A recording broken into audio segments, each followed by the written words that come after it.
because it's going to go to the video.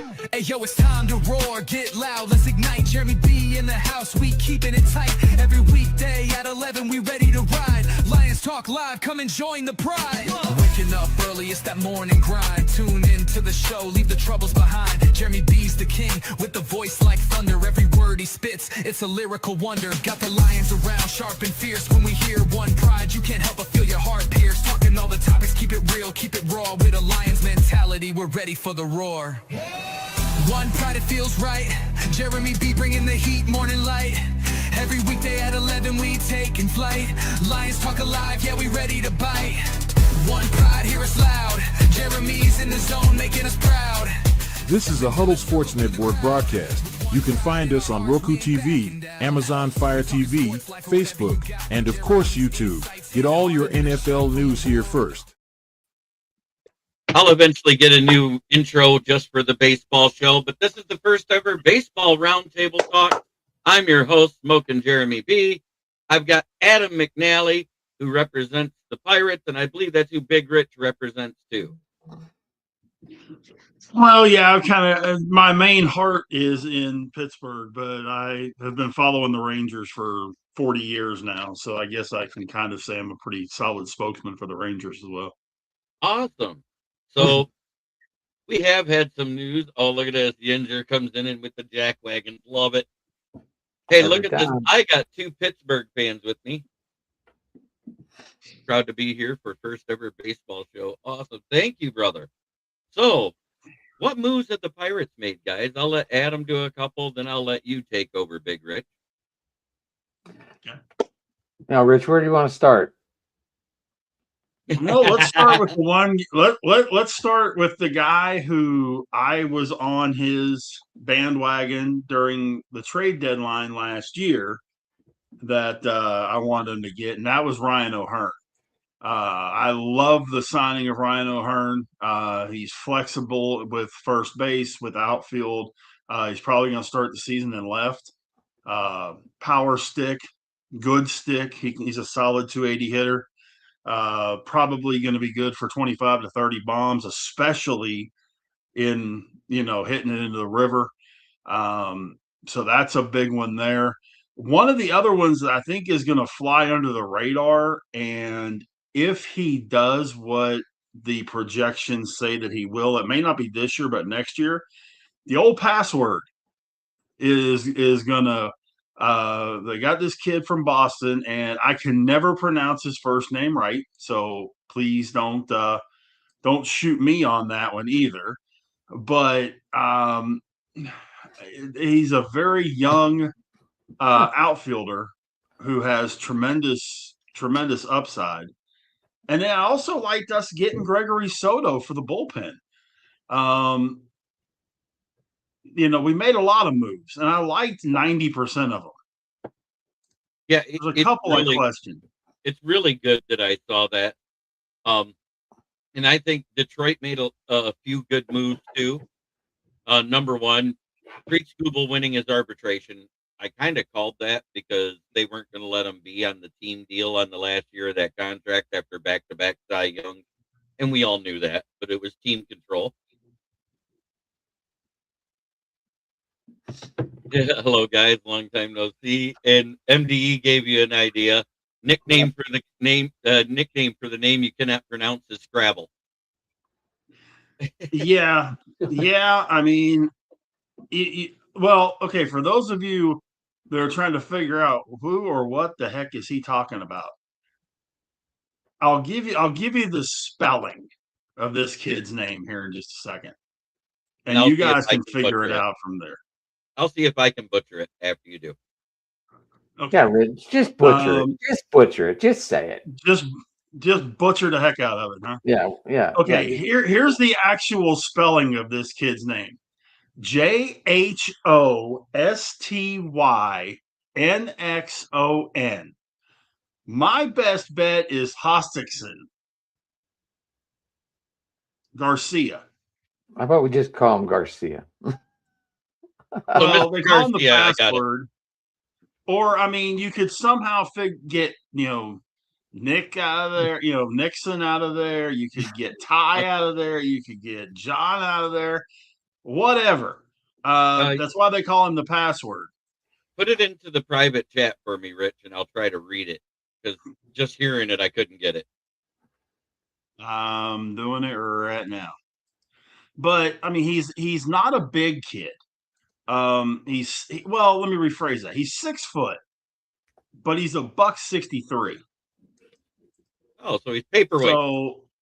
So obviously he needs to go to Permanis, 7 or 8 times and load up on the my personal favorite, the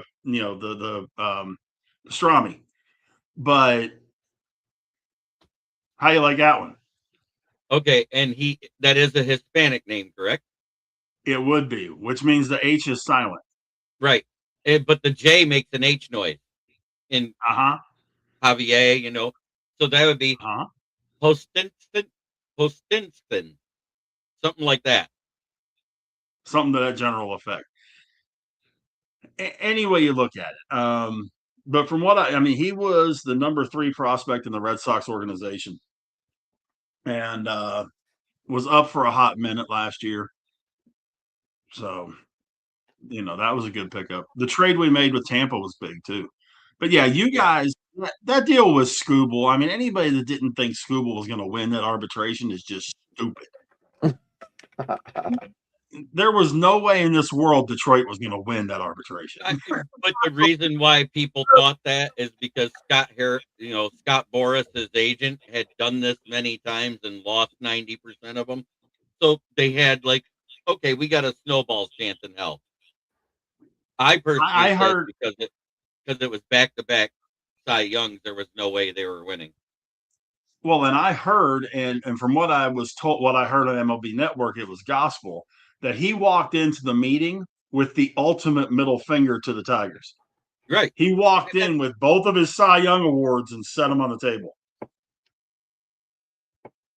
And that's why I said I heard the Tigers couldn't win, is because he was a back-to-back Cy Young winner. So you notice, I had to do the framework of our background in Tigers colors because I am a Tigers fan. I got to stick to the Detroit theme for my stuff. And it looks like I got to come up with a smoking tiger logo with the navy blue and orange. That way I got the right logo for stuff. But this is my logo I created. I finally got it printed onto shirts and hats. And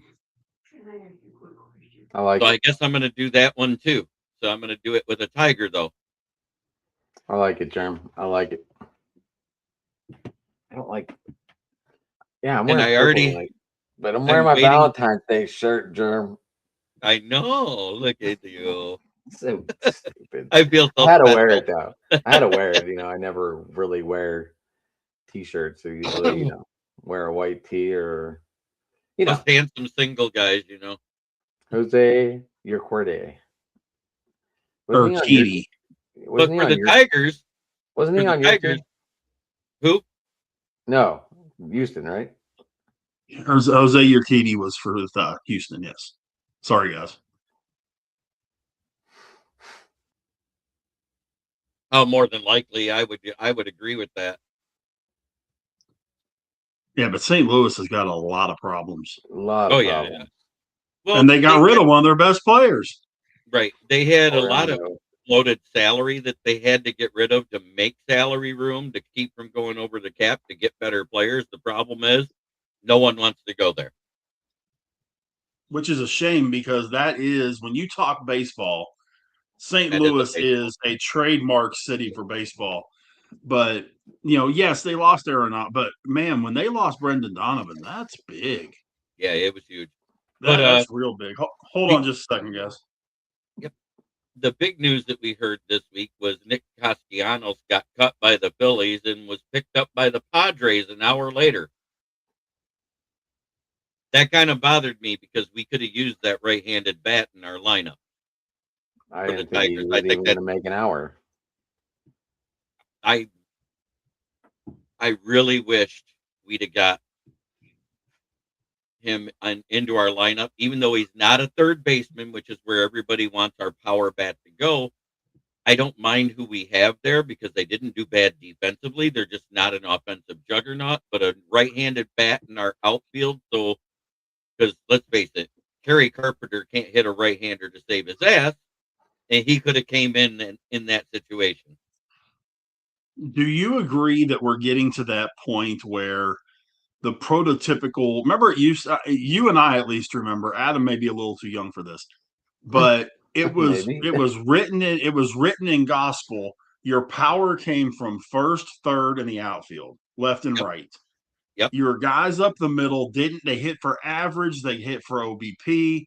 That was it. Your catcher couldn't hit to save his soul. He was back there to play defense, and that was it. I think the first catcher to change that was Gary Carter, if I remember right. Carl Yastrzemski and Johnny Bench. Both of them would hit for power and average, is what I'm saying. Yeah. But you had the other guys like Carl Yastrzemski. He didn't have the best batting average. Every now and then he'd crank a home run, but he ran slower than molasses and would get picked off from right field at first base. See, I think it's funny. Like you guys talk Johnny Bench and the other guy you mentioned didn't. I remember a little bit about Tony Pena, but Pudge was the first power catcher that I really remember, or Gary Carter. Yeah.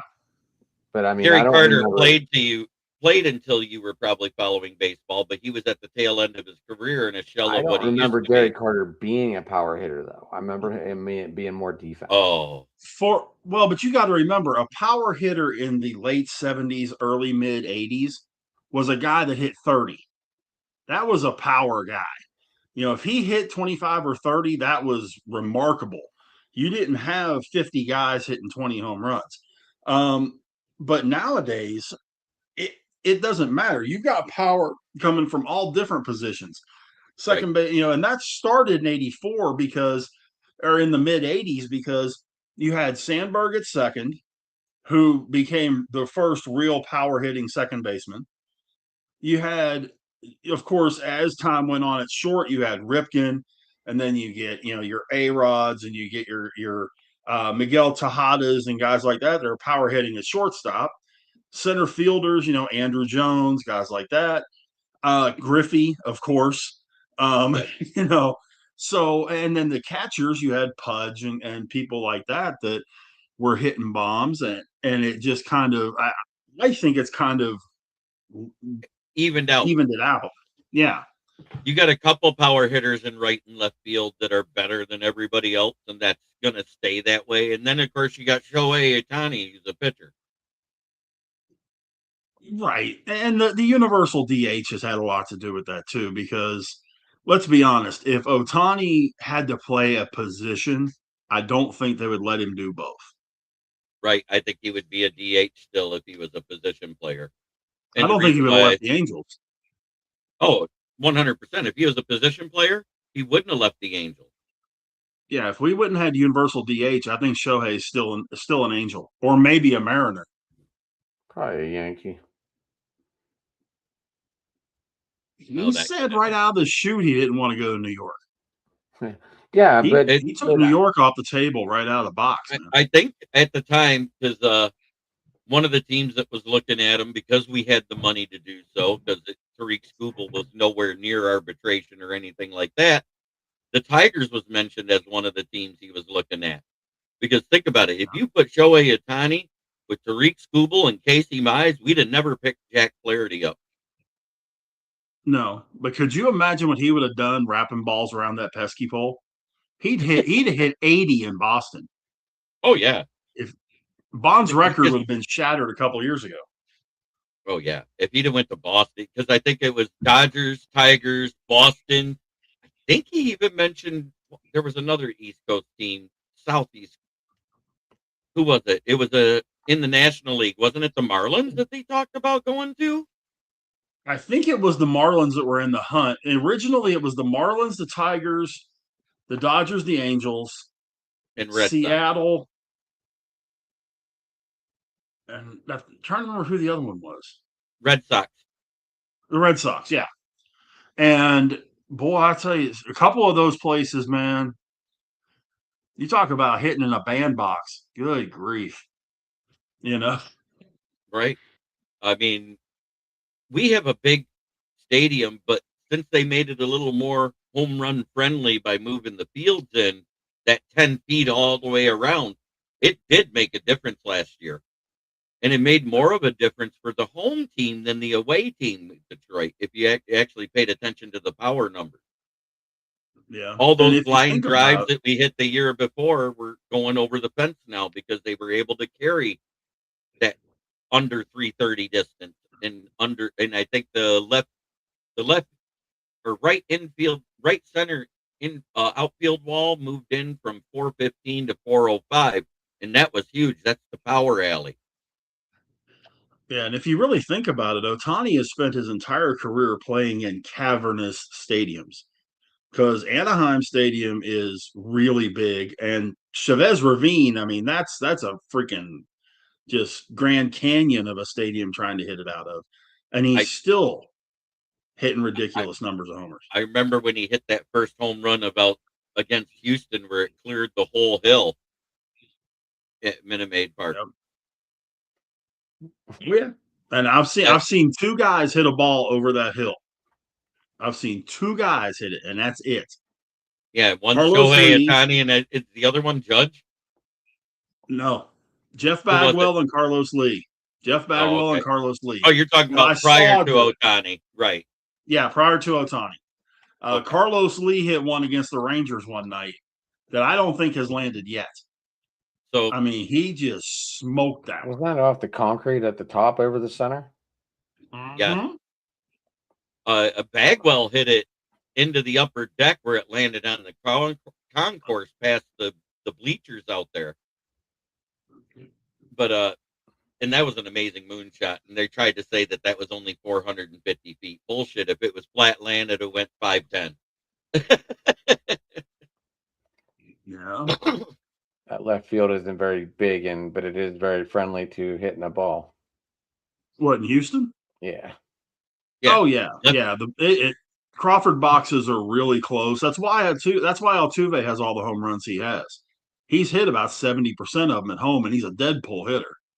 Yeah. Bregman's the same way. Down the left I field want to. line. Bregman doesn't have. Well, he kind of has that luxury back this year now that he's at Wrigley. But he didn't have that luxury in Boston with the monster because he doesn't hit those towering shots. Bregman's more of a liner guy, and Right. he hit the hell out of the wall. But I think him at Wrigley this year, I think he's going to do well there.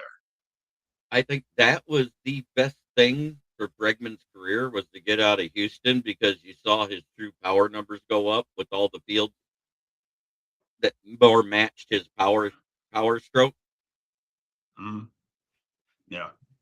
But for the Tigers here, getting Frambe Valdez from Houston, that signing was huge. Then we got the arbitration done, so we know Tariq Skubal is here for now, at least through the trade deadline. And I'll tell you what, with that rotation, if they're in first place at the trade deadline, he's going nowhere. They're going to keep him for a playoff push. There's no reason to get rid of him at that point. But then adding Justin Verlander to Casey Mize, we know Reese Olson is out for the season because he had a hiccup with his recovery from his Tommy John surgery. So he's out this season. That's an immediate upgrade until Jackson Jobe comes back because we also got Jack Flaherty. Jack Flaherty is a good 3 to 4 inning guy, but once he hits the third time through a rotation, he starts to fall apart. So I think as soon as Jackson Jobe gets here and does a couple of those in-game pitching situations down in the AAA league for Erie, he'll be brought up and he'll be made our 5th starter. And they'll move Flaherty to mid relief because of that 2 to 3 good innings that he has. And that rotation is going to be nasty if that happens. Knowing what you know about what's happening with the Tigers right now, if they tried to do like the Braves did with Spencer Strider and say they offered him 10 years, 400, would he take it? Skubal? More than likely. Mm-hmm. I think that's what he's looking for. But the problem is nobody's going to make those type of deals right now until they know if the salary cap gets voted in next year or not.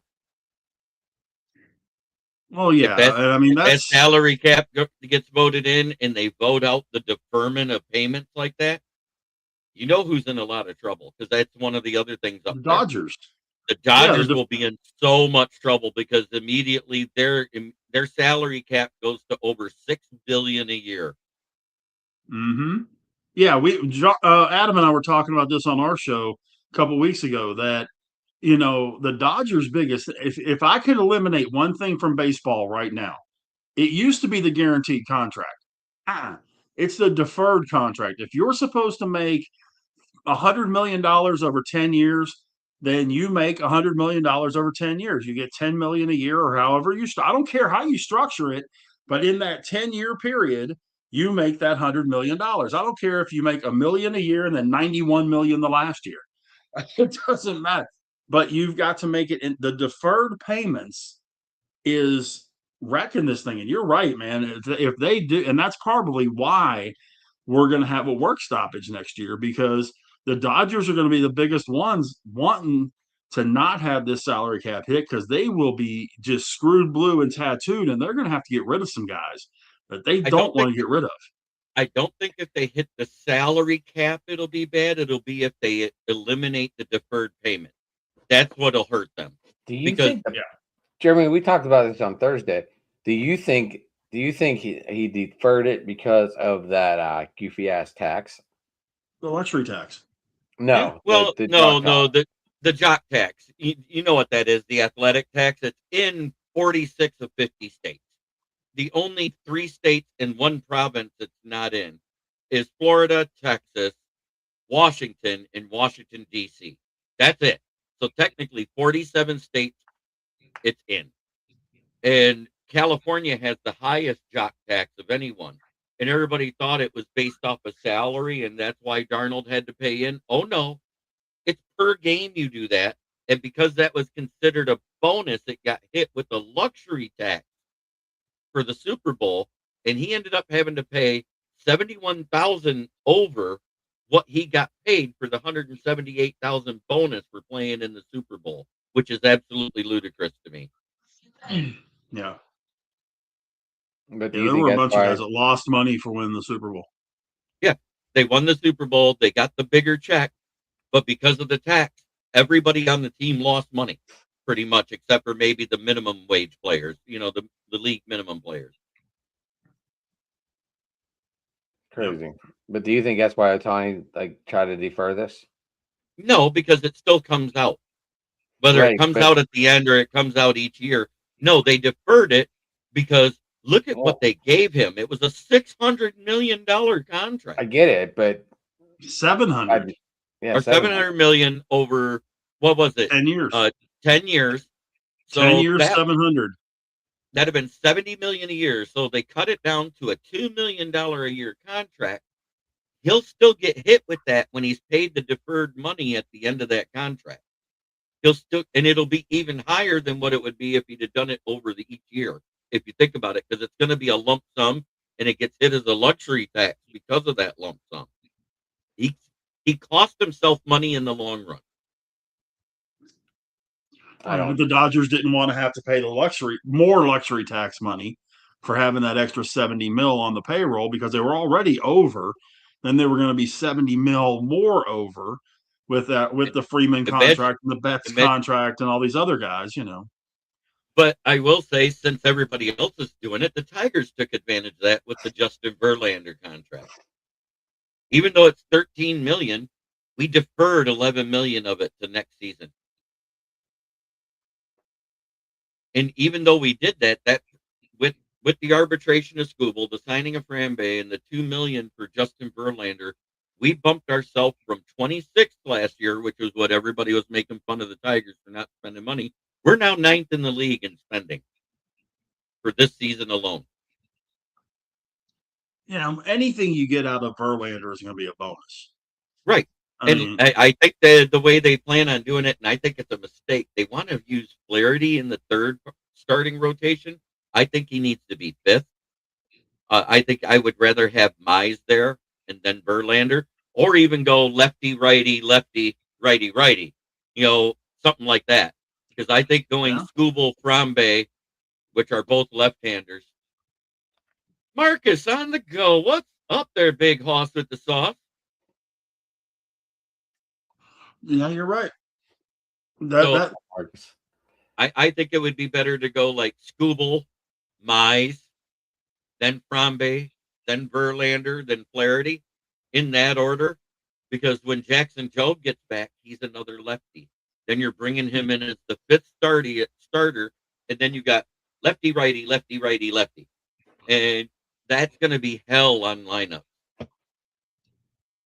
Yeah.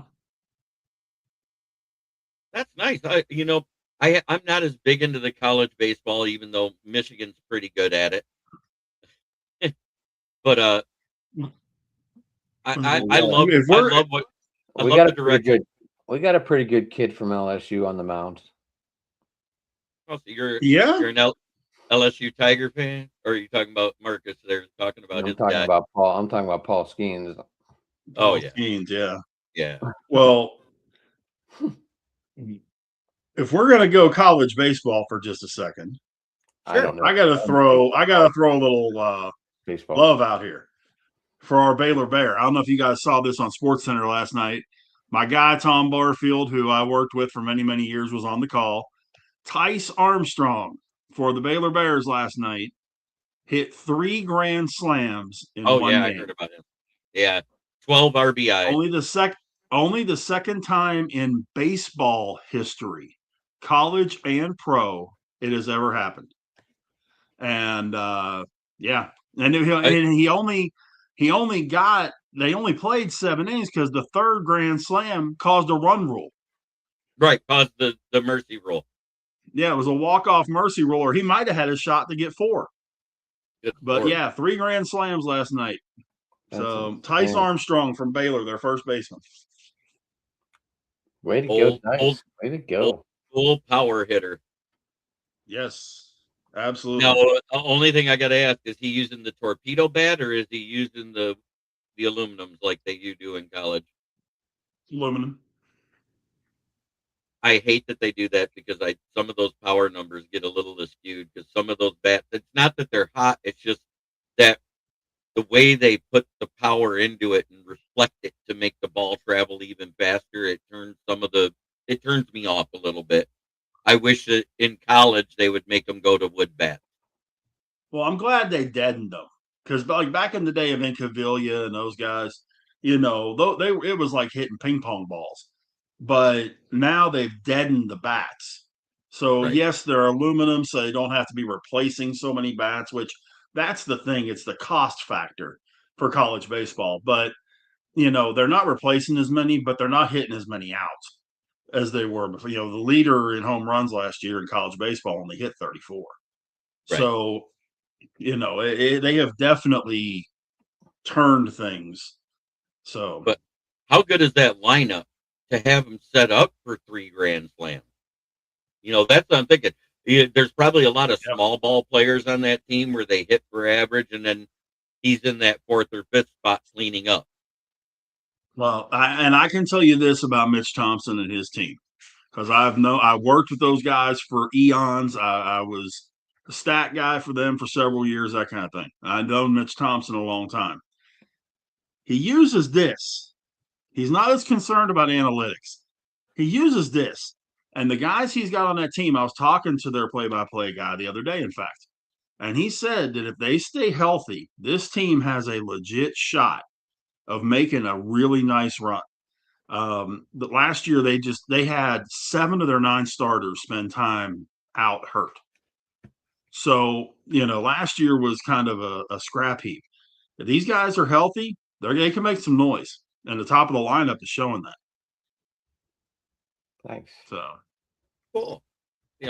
I love this. It's a lot of fun, and I'll be doing more and paying more attention to baseball now that this is what I'm going to be doing, starting as a regular show 2 weeks before the regular season opens up. And that's so we can get more of a preseason review and stuff like that. And I can build up my knowledge, because I love baseball. I know a lot about the game itself, and I know a lot about my Tigers, but I got to brush up around the league and get used to setting up a league type chat, because I want to have it so I have multiple fans, kind of like I do on my NFL Roundtable talk. Absolutely. That's what I want this to become. I want it to become just like that and become one of my most watched shows. Rich, I think I'm taking your guy tomorrow, just to let you know. Well, William Byron? Yeah. Just feeling it. I don't know why. I don't know why. Daytona 500? Yeah. Yep. I'll give you a secondary guy to take too. And I realize it's gonna be really kind of off the wall, but take Corey Heim. Corey Heim in the 67 car, especially if you're doing DFS. You can get him for next to nothing. And the kid, he dominated the truck series last year, won 12 races and just made the automatic jump. The kid's going to be a stud. Sorry, but I just saw my kid posted the 500 on the comments. I know. That's what got me talking about it. It's been there for 5 minutes. I know. I do have to bug out, guys. Jeremy, I really appreciate the invite on this, man. And anytime that you want me to be, I'll definitely see what I can do to be a part of it when you want me to. Or maybe for now, because it's preseason, we'll do this every 2 weeks rather than every week for now, just to get it going and build up for the regular season. And that way we get enough news, because signings are done. Winter meetings are basically they're done. We're getting in ready for the season mode. But I want to thank you for joining us, Big Rich.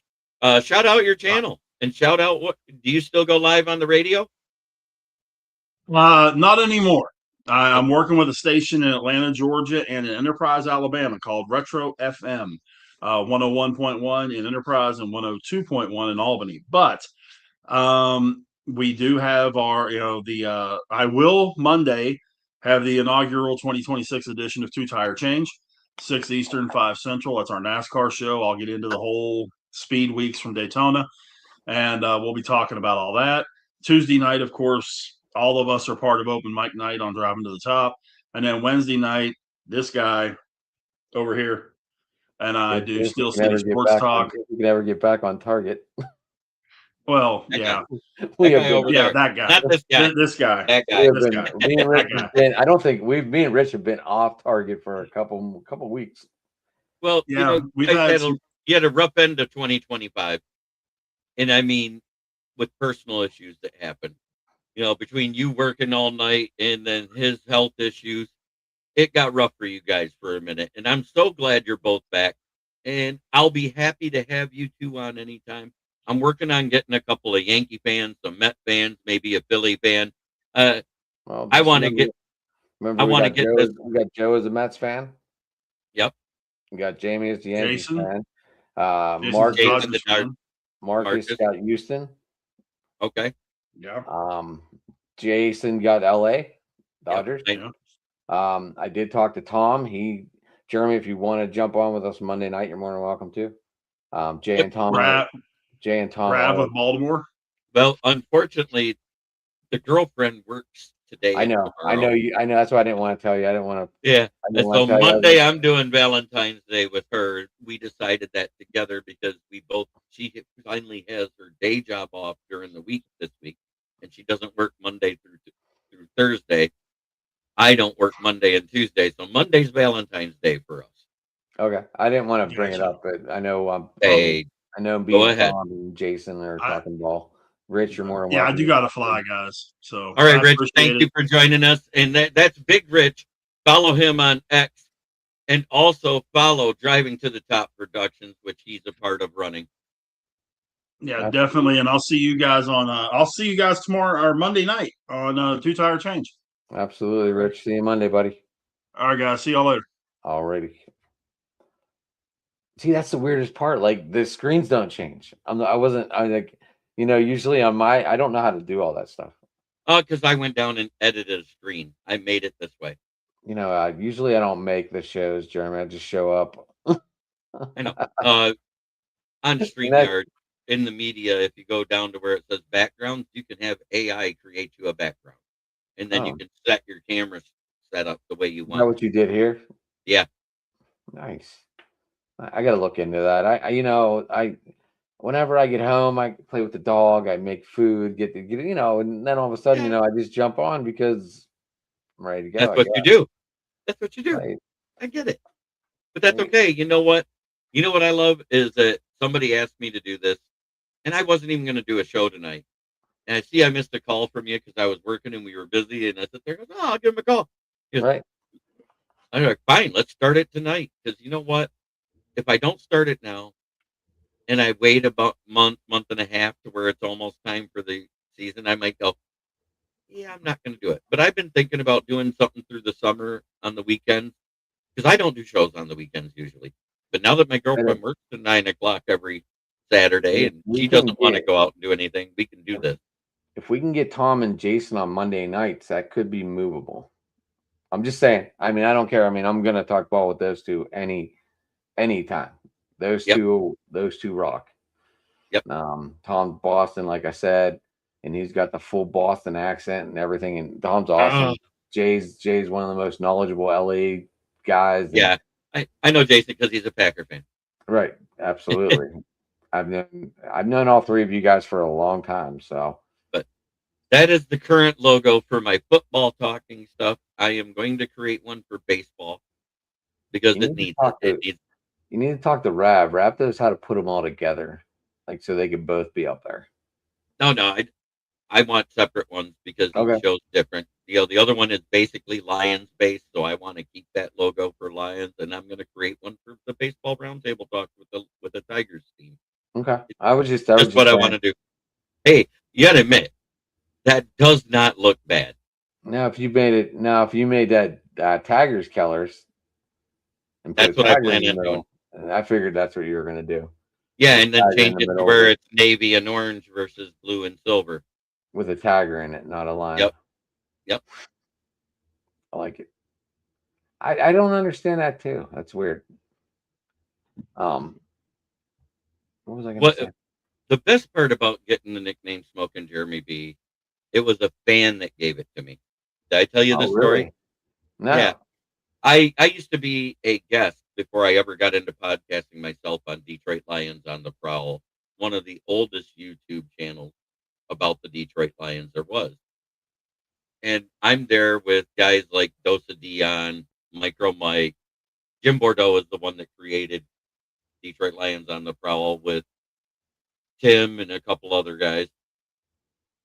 And he invited me on there because I used to do a live on Facebook. And I just would do random Lions trivia every Monday until the season started. Then I would just do a game review on Monday, just talking with the fans of my of my group.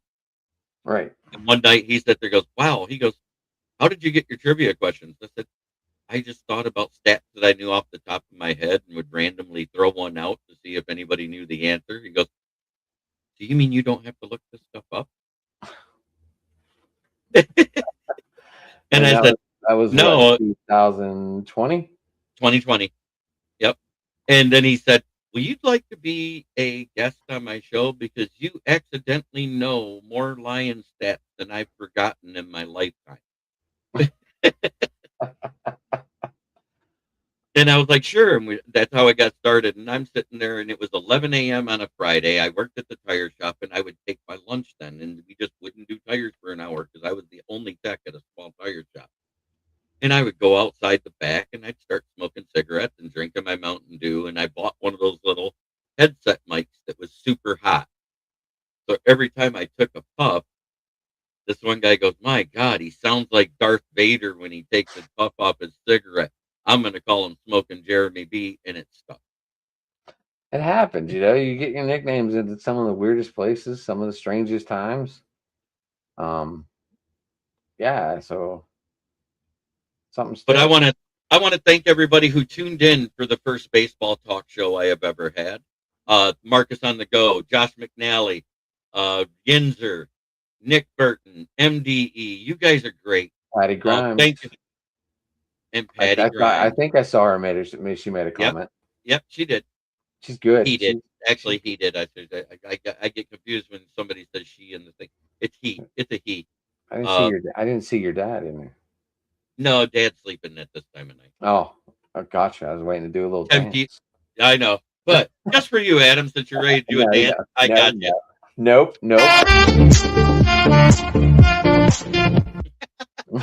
All right, we're doing a dance. All right. Well, thank everybody for watching. I appreciate you very much. Don't forget to like on whatever platform you're watching. Ring the bell if you're not a subscriber already. And we will see you in a couple of weeks. Have a blessed night, everybody. Have a good one, guys.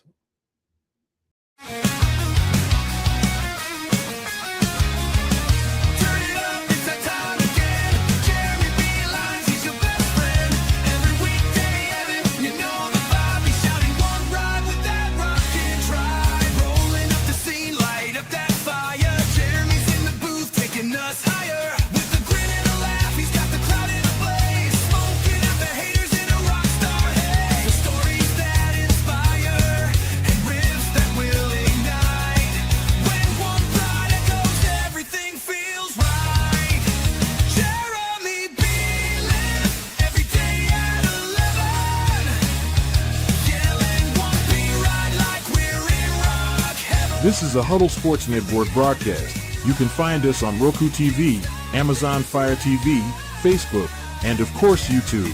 Get all your NFL news here first.